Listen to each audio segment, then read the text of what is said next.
Exagerar los propios logros y también la propaganda engañosa eran algo cotidiano durante la Primera Guerra Mundial. Debía mantener la disposición de su propio pueblo para la guerra, ya que tenían que entregar a sus padres e hijos y también pagar por todo. Demostrar la superioridad al enemigo y motivar a los propios soldados a esforzarse aún más para que la guerra terminara pronto con la victoria. Pero, décadas después, las exageraciones hechas durante la guerra se oficializan y los historiadores y periodistas las adoptan sin verificarlas. Por ejemplo, cifras enormemente exageradas, que con el tiempo ya casi no se pueden eliminar del mundo. Así sucede también con un hecho bélico que supuestamente ocurrió el 7 de junio de 1917 al sur de la ciudad de Ypres, en Flandes Occidental, exactamente entre el pueblo de Whitchete y el pueblo de Messines o Messene, llamado así por el monasterio fundado allí en el siglo XI por Adela de Francia. Allí, al inicio de la batalla de Messene, la detonación simultánea de 19 minas gigantescas bajo las posiciones alemanas supuestamente mató de un solo golpe a 10.000 soldados alemanes, aunque otras fuentes incluso han inventado cifras fantásticas de hasta 25.000. Sin embargo, si los divulgadores periodísticos de tales cifras, que no han sido confirmadas en ningún lugar durante 116 años, tuvieran conocimientos militares básicos, sentido común, y la voluntad de invertir algo de tiempo en su propia investigación, ellos mismos habrían descubierto rápidamente que esta historia probablemente ocurrió de manera diferente a como la contaron. La batalla de Messene, iniciada el 7 de junio de 1917, es vista como una de las ofensivas británicas más exitosas en la Primera Guerra Mundial, y en ese entonces también levantó especialmente la moral quebrantada de las divisiones de la Commonwealth desplegadas allí, que siempre superaban a los alemanes en personal y material. La batalla estuvo bajo el mando del general británico Herbert Plumer, comandante del Segundo Ejército, después de la detonación en Messene y el exitoso ataque de sus 9 divisiones, compuestas principalmente por irlandeses, australianos, neozelandeses y canadienses, apoyadas por más de 72 tanques. Él quería continuar la ofensiva. Sin embargo, fue frenado por el comandante en jefe de las tropas británicas en el frente occidental, el oficial de caballería escocés y mariscal de campo Douglas Haig. Porque Haig, a quien los soldados llamaban el carnicero, desde la batalla del Somme de 1916, que estuvo marcada por enormes pérdidas británicas, y cuyos críticos lo consideraban un hombre terco, sin sentido de autocrítica ni de innovación, solo veía la batalla de Messene como una maniobra inicial y de distracción para la tercera batalla de Flandes, que duró desde el 31 de julio hasta el 6 de noviembre, en la que la Entente finalmente quería lograr la ruptura en la zona de Ypres. Para ello, Haig había reunido, además de las grandes unidades británicas, divisiones de todo el Commonwealth, australianos, neozelandeses, canadienses, terranovenses y sudafricanos. Luego, cuando la tercera batalla de Flandes terminó en noviembre, solo se había conquistado el pueblo de Passchendaele, además de algunos sectores estratégicamente poco importantes. Aquí antes y después, pero con pérdidas tan grandes que incluso Winston Churchill calificó más tarde la batalla como un desastre. Del 31 de julio al 19 de noviembre de 1917, murieron 50.300 británicos, 235.750 resultaron heridos y 38.105 desaparecieron. Las pérdidas totales fueron de 324.190 hombres. Sin embargo, las pérdidas de la Cuarta Armada Alemana que estaba en este sector durante el periodo del 1 de agosto al 10 de noviembre de 1917 fueron igual de dramáticas. Murieron 32.878 soldados, 165.280 resultaron heridos, 38.083 desaparecieron, lo que da un total de pérdidas de 236.240 hombres. Menciono estas cifras para mostrar la dimensión de lo que estas batallas, en el sentido más literal de la palabra, o mejor dicho, matanzas, causaron entre los soldados de ambos bandos, sin que ninguno de los dos hubiera ganado mucho con ello. En una publicación del Estado Mayor alemán se había dicho que Alemania, por la batalla de Flandes de 1917, había sido acercada a su segura destrucción. Al mismo tiempo, David Lloyd George, quien fue primer ministro británico de 1916 a 1922, también escribió que Passchendaele, como los británicos llaman a esta batalla, fue en realidad una de las mayores catástrofes de la guerra. Hoy en día, ningún soldado inteligente defiende ya esta campaña sin sentido. Pero la realidad era que, a pesar de las críticas británicas posteriores a las medidas tomadas por sus generales, en ese momento esas acciones cumplían exactamente con las directrices de todos los políticos británicos. Por eso debemos estar agradecidos al historiador británico Jack Sheldon, quien lo resumió diciendo que las cifras de pérdidas relativas eran irrelevantes porque el ejército alemán no podía permitirse esas pérdidas y porque también había perdido la iniciativa como resultado, ya que se vio obligada a librar otra batalla defensiva en un campo de batalla elegido por los aliados. La tercera batalla de Ypres ató al ejército alemán en Flandes y le causó pérdidas insoportables. Y en eso también deben estar incluidas las víctimas de la detonación de 19 minas superpesadas, que según innumerables publicaciones suman 10.000 víctimas. Todo eso en ese entonces sonaba como un gran éxito del cuerpo de ejército de Australia y Nueva Zelanda que fue desplegado allí. Australia, que durante muchos años llevó el nombre de Colonia Penal de Australia y que en la Primera Guerra Mundial movilizó a 400.000 hombres contra Alemania, fue poblada a partir de 1787 con criminales y maleantes ingleses llevados allí en barcos. En total, unos 162.000. Ahora, después de una constante exposición a la propaganda británica antialemana durante la Primera Guerra Mundial, los descendientes de esos criminales fueron reclutados y en 1916 enviados desde Australia a 15.000 kilómetros de distancia a Francia para poder luchar y morir por la gloria de Gran Bretaña. Luego, a principios del 17 de junio, había alrededor de 25.000 hombres listos en el segundo cuerpo de ejército llamado Cuerpo de Ejército de Australia y Nueva Zelanda, con la División de Infantería de Nueva Zelanda, la tercera australiana y la 25ª División de Infantería Británica, para atacar las posiciones alemanas en Flandes Occidental, en el saliente frontal semicircular de aproximadamente 15 kilómetros de largo, mostrado en marrón, llamado el saliente de Wytschaete, que pasaba por los pueblos de Wytschaete y Mesen, y al norte se conectaba con el saliente de Ypres. Frente a las divisiones de la Commonwealth estaba el cuarto ejército alemán, bajo el mando del general de infantería Sixto von Arnim, nacido en Wetzlar.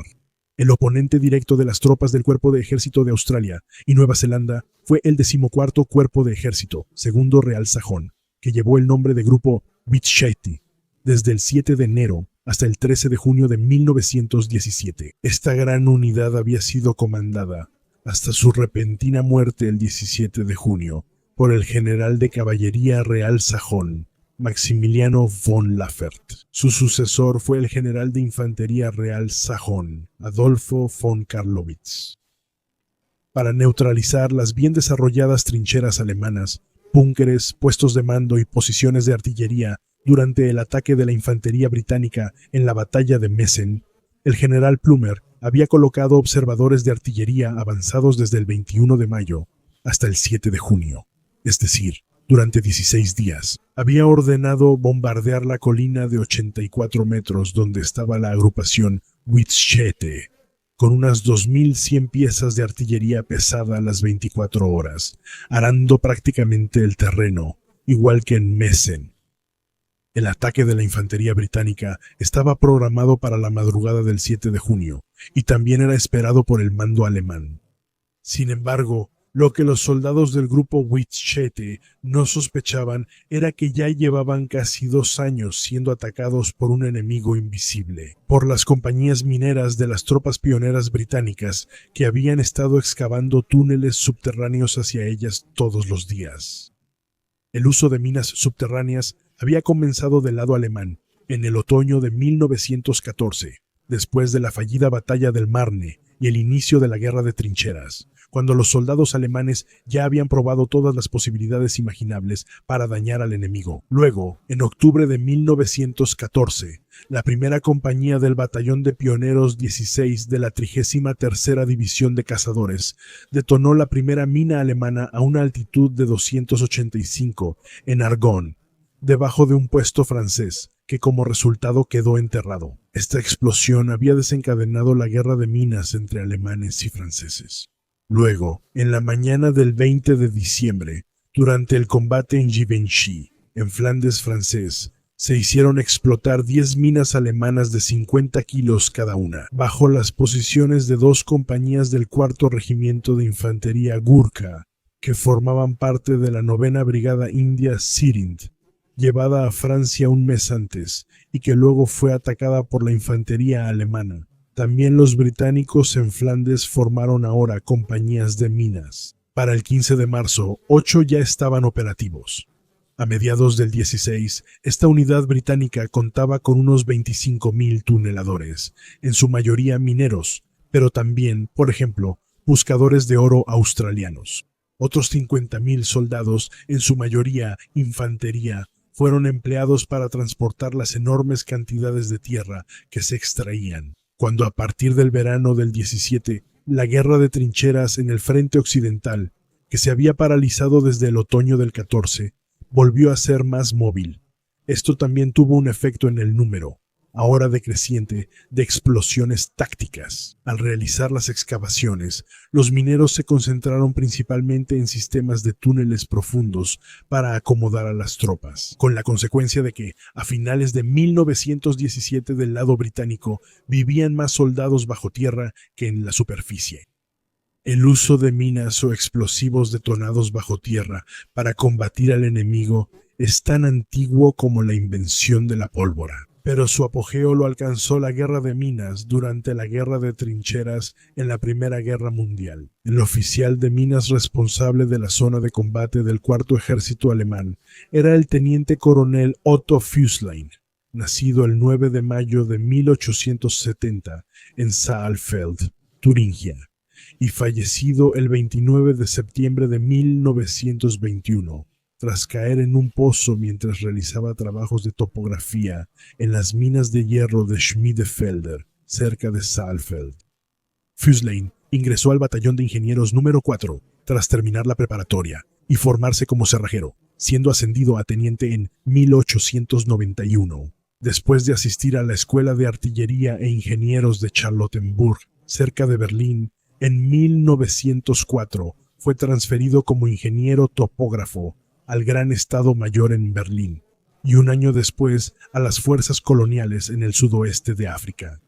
De regreso en Alemania, a partir de 1906 siguieron otros servicios en distintas tropas, extensos viajes de estudio, y en 1911 fue ascendido a mayor. En la Primera Guerra Mundial, Füsslein ocupó varios cargos en las tropas de ingenieros, y en 1916 fue comandante de mineros del 4º Ejército, en el frente de la batalla de Meissen. Sin embargo, si se compara con los recursos de los británicos, tenía a su disposición muy pocas compañías de minas, y en las que había muy pocos mineros profesionales. Además, al principio, las compañías de zapadores eran trasladadas junto con sus divisiones y reemplazadas por ingenieros menos calificados, ya que no conocían el terreno, lo que tuvo consecuencias graves.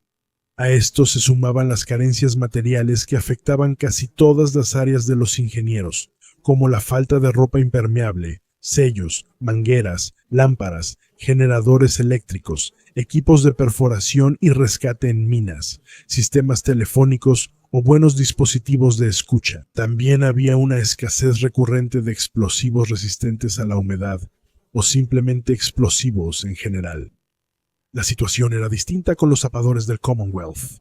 Aquí está su insignia de tropa, donde siempre se podía disponer de todo lo necesario y donde el mando evitaba posibles celos o actitudes de sabelotodo, como solía ocurrir en el lado alemán, mediante órdenes claras, porque, a diferencia del mando militar alemán, que veía la guerra de minas como un mal necesario, pero en realidad inútil, los británicos habían llevado a cabo desde el principio una guerra de minas ofensiva con objetivos estratégicos. Por eso, el general Plumer, a la izquierda junto con el mariscal de campo Haig, a la derecha y en el centro de la imagen, el jefe de Estado Mayor de Haig, el general Herbert Lawrence, decidió el 30 de mayo de 1917, en una reunión para el ataque del 7 de junio en Mesen, que además del uso masivo de artillería, también se realizarían explosiones de minas en paralelo, con el fin de obtener ventajas ofensivas decisivas desde el principio a través de la esperada devastación a gran escala del sistema de trincheras y búnkeres alemanes y el pánico entre los soldados. En 1915 ya habían iniciado las excavaciones de túneles hacia la posición en la colina de 84 metros donde se encontraba el grupo Wittscheite. Fueron reforzados nuevamente en 1916, cuando compañías mineras británicas cavaron túneles de varios kilómetros de longitud y hasta 100 metros de profundidad, aunque también hubo numerosas muertes, por ejemplo, debido al colapso de los pozos. Pero las unidades de mineros alemanas, Flechas Rojas, alertadas por ruidos de perforación y otros sonidos, tampoco se quedaron de brazos cruzados y desde la primavera del 16 intentaron bloquear los túneles británicos con galerías de ataque y defensa. Pero todas las excavaciones se iniciaron demasiado tarde como para poder lograr algo decisivo. Previo al ataque británico, el 7 de junio de 1917, el jefe de Estado Mayor del Segundo Ejército Británico, general Charles Harrington, comentó irónicamente: «No sé si mañana haremos historia, pero de cualquier manera vamos a cambiar la geografía». Tenía razón, porque cuando a las 3:10 de la madrugada casi simultáneamente explotaron 19 minas bajo las posiciones alemanas y al mismo tiempo los 2.100 cañones pesados intensificaron su fuego una vez más, no solo desaparecieron partes de las posiciones alemanas, sino que también se generó un pánico vivo entre muchos soldados. Sin embargo, también hay informes de unidades afectadas que le dieron menos importancia al efecto de pánico. De cualquier manera, los periódicos británicos, en el marco de la guerra de propaganda impulsada también por la prensa contra Alemania, aprovecharon las explosiones como motivo para afirmar: las detonaciones de las minas fueron tan fuertes que incluso el primer ministro David Lloyd George, que dormía a 265 kilómetros de distancia en el número 10 de Downing Street, fue despertado por el estruendoso rugido de la explosión de las minas en Mesen. Sin embargo, es más probable que el señor primer ministro y otros británicos hayan escuchado el estruendo del fuego sincronizado de la artillería pesada, que siguió inmediatamente a la detonación durante varios minutos. Debido a la explosión y al intenso bombardeo de artillería, partes de la División de Infantería de Württemberg 204, al mando del teniente general Hermann von Stein, y partes de la Segunda División de Infantería de Prusia Oriental, al mando del teniente general Rudolf Reiser, sufrieron pérdidas entre moderadas y graves. De la División de Infantería 35 de Prusia, bajo el mando del general de división Johannes von Hahn, y de la Cuarta División de Infantería de Baviera, bajo el mando del teniente general Príncipe Franz von Beyer. Pérdidas graves a muy graves de hasta 800 hombres debido a 8 minas detonadas en su sector, sufrió la Tercera División de Infantería Real de Baviera, bajo el mando del teniente general Hugo von Huller, y 1.000 hombres en la División de Infantería Real 40 de Sajonia, bajo el mando del teniente general Johann Meister. El hecho de que estas dos divisiones se vieran tan gravemente afectadas se debió a que ambas grandes unidades estaban en proceso de relevo esa noche, y la División 40 no transmitió la información que tenía sobre la amenaza de minas en un sector, lo cual también fue confirmado por el comandante en jefe del grupo de ejércitos, el príncipe heredero Ruprecht, mariscal de campo general Ruprecht de Baviera, el 20 de junio de 1917. a pesar de las hojas informativas emitidas por el comandante de los zapadores. El peligro no fue reconocido ni por los estados mayores de la tropa, ni por las propias tropas. La tercera división de infantería bávara, que fue especialmente afectada por las explosiones, no tenía conocimiento alguno del peligro de minas, porque la advertencia al respecto fue omitida por negligencia al recibir el sector de combate de la 40ª División de Infantería. Las demás divisiones, a pesar de las advertencias comprobables del comandante de zapadores, evaluaron completamente mal la situación. Y el jefe del Estado Mayor del grupo de ejércitos, príncipe heredero Ruprecht, el teniente general Hermann von Kuhl, confirmó después de la guerra que el 30 de abril intentó convencer a los comandantes del Cuarto Ejército, al reconocer el peligro de minas, a retirar los regimientos de la línea 1A, mostrada en azul, y trasladarlos a la llamada línea especial en verde claro, situada entre la primera y la segunda posición mostrada en rojo. Sin embargo, no lo escucharon. Después de que 19 de las 25 minas instaladas, mostradas en rojo, fueron detonadas, 6 en azul fallaron, y el bombardeo de los 2100 cañones continuó avanzando. Al avanzar los regimientos de infantería de la Commonwealth hacia las líneas alemanas destruidas, la defensa ya se había derrumbado. Entre las 8 y las 9 de la mañana, los británicos habían tomado los lugares marcados en amarillo, Beachhead y Mesen. Por la tarde alcanzaron la línea verde oscuro y no se detuvieron hasta el 14 de junio en la posición de los lagos marcada en violeta. Durante estas duras y extremadamente costosas batallas, también murió el hijo del teniente coronel Füsslein, Hans Georg, alférez de la tercera compañía del regimiento de pioneros 25. La más grande de las 19 minas detonadas el 7 de junio, cargada con 42 toneladas de explosivos, fue detonada un poco más de 5 kilómetros al sur de Ypres, cerca de Saint-Louis. Para transportar y hacer funcionar este monstruo, 30 soldados de la primera compañía de zapadores canadienses estuvieron ocupados durante 3 semanas. Las otras 18 minas detonadas tenían en promedio 21 toneladas, por lo que el 7 de junio a las 3:30 se detonaron alrededor de 500 toneladas de explosivos bajo las posiciones alemanas, donde supuestamente murieron 10.000 soldados en cuestión de segundos. Sin embargo, esa es una estimación hecha por un autor británico no hace mucho tiempo, la cual hasta hoy no ha sido confirmada por ninguna fuente oficial, aunque, especialmente en un acontecimiento bélico tan único, las autoridades ya habrían aclarado los detalles desde hace tiempo. Porque, para suponer una cifra de víctimas de esa magnitud, en las trincheras y refugios tendrían que haber estado compañías frescas y completamente llenas, y no parcialmente diezmadas a la mitad, que por meses de combate estaban tan exhaustas que en cada minuto libre solo querían dormir. Además, en el momento de las detonaciones, todas las compañías tendrían que haber estado en las trincheras y refugios, lo cual siempre se había evitado para mantener las bajas al mínimo en caso de un posible bombardeo. Por eso, normalmente solo una compañía estaba en la trinchera, mientras que las demás se encontraban en la zona de combate trasera, conectada por trincheras cubiertas, donde se habían excavado cuarteles subterráneos para miles de soldados. Cuando sonaba la alarma o había peligro inminente, se ocupaban las posiciones en la primera línea. El historiador militar neozelandés Ian C. McGibbon también lo evalúa de manera similar y concluye que la cifra de 10.000 representa el número total de víctimas mortales alemanas durante toda la batalla de 3 días. No cabe duda de que la explosión masiva causó un número muy alto de muertos y heridos. Pero para poder poner en contexto la cifra de 10.000 que hasta hoy se publica en fuentes no oficiales, es necesario comparar todas las cifras entre sí y considerar la situación militar.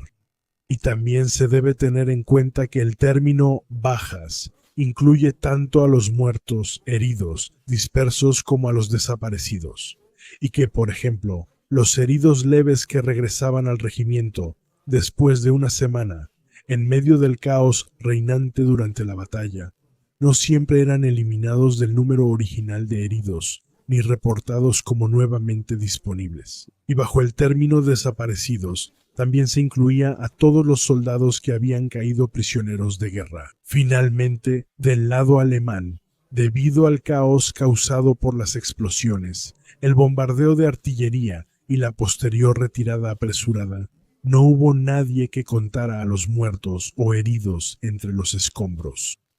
Una vez más, para recordarlo, la batalla de Mesen, que comenzó en la mañana del 7 de junio con la detonación de las 19 minas, duró una semana, hasta el 14 de junio. Para esto, en 1941, el periodista Charles Bean, encargado por el gobierno australiano, calculó para el campo de batalla del saliente de Wytschaete, utilizando cifras del archivo imperial alemán, del 21 al 31 de mayo, 1963 bajas. Del 1 al 10 de junio, en este periodo también se incluyen 3 días después de la explosión del 7. 19.923 hombres, incluyendo 7.548 desaparecidos. Del 11 al 20 de junio, la cifra aún alta de 5.501, y del 21 al 30 de junio, 1.773. El general de brigada británico James Edward Edmonds, editor de la Historia Oficial Británica de la Primera Guerra Mundial, calculó que desde el 21 de mayo hasta el 10 de junio, es decir, nuevamente incluyendo 3 días después de las explosiones y el inicio de la batalla, hubo 21.886 bajas alemanas, entre ellas 7.548 desaparecidos. Y finalmente, los historiadores militares alemanes del Archivo Imperial mencionan en el volumen 12 de la serie sobre la Guerra Mundial para el periodo del 21 de mayo al 10 de junio, es decir, durante 21 días, 25.000 hombres fueron bajas, entre ellos 10.000 desaparecidos, de los cuales, sin embargo, 7.200 habían sido reportados como capturados por los británicos. En contraste, las bajas británicas del Segundo Ejército, del 18 de mayo al 10 de junio, es decir, durante 28 días, ascendieron a 28.000 hombres, de los cuales 3.000 estaban desaparecidos. Pero ninguna de estas investigaciones oficiales o semioficiales menciona a los supuestos 10.000 soldados alemanes que supuestamente murieron en cuestión de segundos, sino que tanto en las publicaciones británicas como en las alemanas siempre se habla solo de grandes pérdidas o, cuando se dan cifras de bajas, siempre se menciona todo el periodo de la batalla. Esto también aplica para el informe del ejército alemán mostrado aquí, del 7 de junio, en el que se informa, marcado en verde, que las explosiones causaron pocas víctimas debido a la escasa ocupación de las trincheras, aunque sí tuvieron un fuerte impacto psicológico en los soldados. No se menciona nada sobre 10.000 soldados muertos de un solo golpe. Y se dice que el comandante de los zapadores alemanes, el teniente coronel Füsslein, incluso demostró que en la explosión bajo la tercera división bávara murieron como máximo 35, mientras que los demás cayeron en los duros combates defensivos posteriores. Sin embargo, tales afirmaciones, especialmente si se hicieron después de la guerra, deben tomarse con cautela, ya que posiblemente tenían la intención de eximir a los zapadores del Cuarto Ejército, y especialmente a su comandante de la responsabilidad exclusiva. Eso es comprensible, ya que muchos fueron responsables del desastre, incluyendo las relaciones de subordinación poco claras y la falta de cuidado de las unidades involucradas. En el libro de Baviera sobre la Primera Guerra Mundial, publicado en 1930 por el general bávaro A. D. Kraft, von Dellmensingen y otros, se mencionan las tropas bávaras que resultaron especialmente afectadas o fuertemente diezmadas por las explosiones. El 23º Regimiento de Infantería Rey Fernando de los Búlgaros, primera, segunda, tercera y cuarta compañías, fueron destruidos. Al reunirse el 8 de junio, aún vivían aproximadamente 600 hombres. Por lo tanto, 2 días después del inicio de la batalla, ya habían caído más de 29 oficiales y 1.000 soldados de este regimiento, que con alrededor de 5.000 caídos durante la guerra, encabeza la lista de todos los regimientos bávaros. En el área del 18º Regimiento de Infantería, Príncipe Ludwig Ferdinand, también originario de Landau, la primera, segunda y tercera compañía del tercer batallón, fueron prácticamente aniquiladas de un solo golpe en la línea del frente por las explosiones, resultando en la muerte de 329 soldados. En el 17º Regimiento de Infantería Real, Bávaro Orff, la explosión afectó a todo el segundo batallón. En el 9º Regimiento de Infantería Bávaro de las compañías 10, 11 y 12 quedaron casi totalmente sepultadas. 7 oficiales y 25 hombres murieron, y 10 oficiales y 353 hombres desaparecieron. Pero si sumas estos números, están muy por debajo de la cifra imaginaria de 10.000. Bueno, esa cifra la difundió el ex mayor de ingenieros británico Ian Passingham, quien falleció en marzo de 2020, en su libro publicado en 1998. Ahí afirma que de los 10.000 soldados alemanes que desaparecieron después de la batalla, muchos sin duda fueron vaporizados o destrozados por los efectos de las minas. Al hacerlo, Passingham probablemente basó la cifra de 10.000 desaparecidos en las cifras oficiales alemanas de los archivos del Reich. Sin embargo, esas cifras de desaparecidos cubrían un periodo de 21 días, es decir, hasta el 10 de junio de 1917. Además, según las cifras británicas, 7.200 habían caído prisioneros, lo que redujo el número de desaparecidos a 2.800. Así que la afirmación de Passingham sobre los 10.000 muertos de un solo golpe era pura invención y no estaba respaldada ni remotamente por ninguna cifra oficial. A esto se suman los reportes de bajas de algunos regimientos, según los cuales muchos de sus soldados no murieron por las explosiones de las minas, sino antes, a causa del intenso y altamente efectivo fuego de artillería británico que duró 16 días y que se reanudó poco después de la detonación de las minas.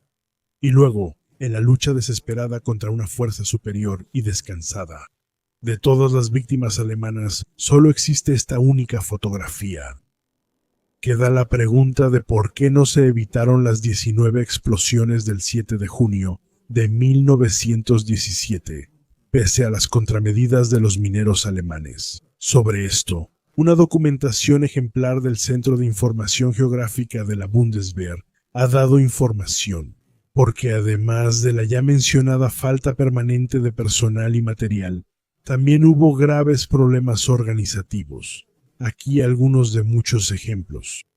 Actitud negativa del mando militar hacia la guerra de minas, ausencia de un plan de minado superior que abarcara los límites del ejército, autonomía de las divisiones en la guerra de minas, las cuales tampoco estaban sujetas a las órdenes del comandante de zapadores.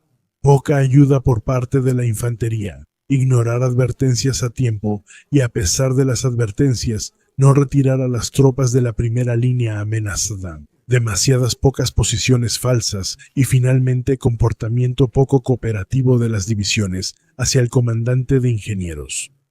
Pero eso tampoco exime completamente al teniente coronel Füßlein. El 8 de marzo de 1917, es decir, 3 meses antes de las detonaciones de minas británicas, él había distribuido una hoja informativa sobre el comportamiento ante explosiones enemigas, que en lugar de preparar a las tropas de manera realista para la amenaza existente de minas, pretendía quitarles el miedo al peligro real con generalidades. Si la tropa se comporta correctamente, tales explosiones no son muy peligrosas para la infantería que ocupa las trincheras, siempre y cuando la ocupación de la línea del frente se mantenga ligera. Y además, las explosiones enemigas en nuestras líneas pueden dañar a un poco más de personas, porque tal vez arrastren partes de las posiciones, pero por lo general el efecto real es menor y solo la primera sorpresa hace que parezcan más graves de lo que realmente son.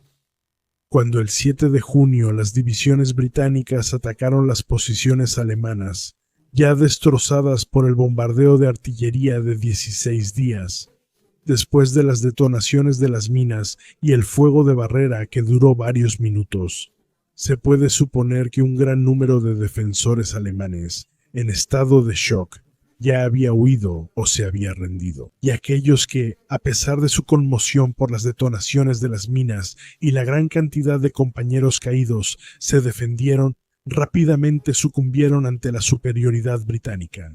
Así que la cifra de 10.000 caídos es posible, pero no solo por la detonación de 19 minas bajo las posiciones alemanas, sino en combinación con el intenso fuego de barrera de artillería de 2.100 cañones y los sangrientos combates defensivos de los regimientos alemanes diezmados durante los días siguientes contra un enemigo superior en personal y material. Los soldados alemanes caídos en la batalla de Ypres, las 3 batallas de Flandes y la batalla de Messines que tratamos aquí, alrededor de 48.000 soldados, descansan en el cementerio militar belga de Menin. Para los vencedores de esa época, la Primera Guerra Mundial debía ser la última guerra. No solo en eso se equivocaron terriblemente. Tan solo después del final de la Segunda Guerra Mundial, al menos 60 a 65 millones de personas han muerto en todo el mundo a causa de guerras. ¿Cómo juzgó el gran sismógrafo de su tiempo, Friedrich Nietzsche? El ser humano es malo, así me lo dijeron todos los más sabios para consolarme.